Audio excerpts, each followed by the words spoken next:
Hello there. Welcome to the series of International Communication and East Asian Affairs, Trends in International Communication. Today, we are going to talk about nation branding through international communication. This course is given by巧寧Su, the Associate Professor from the Department of Communication, Journalism, and Public Relations in Auckland University.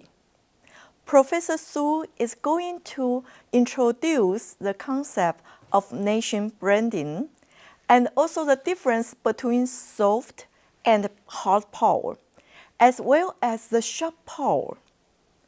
Are you wondering what their differences are? Let's spare no time and get the course started. Hi everyone, welcome back to the series on international communication and East Asian affairs. In today's lecture, we are going to examine the interconnection between nation branding and international communication, especially within the context of East Asia. My name is巧寧Su. I was born and raised in Taiwan and worked as a communication specialist before pursuing my academic career. Currently, I'm an associate professor of journalism and public relations at Auckland University in Michigan. There, I also serve as the director of the Barry M. Klein Center for Culture and Globalization.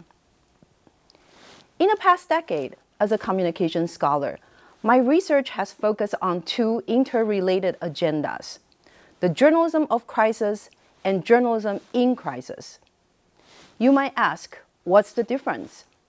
Well, a simple answer to that is my first research line examines the representation and production of crisis news, while the second research line centers on the role of journalism in the context of diminishing democracy.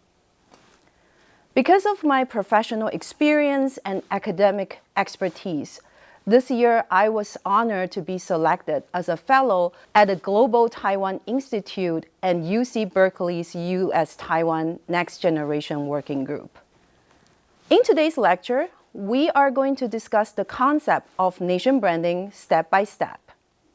First, we will define what is branding. And then we will compare the similarities and differences between branding and nation branding. Following that, we will explore two essential concepts used by scholars to examine the implementation and implications of nation branding, that are soft power and sharp power.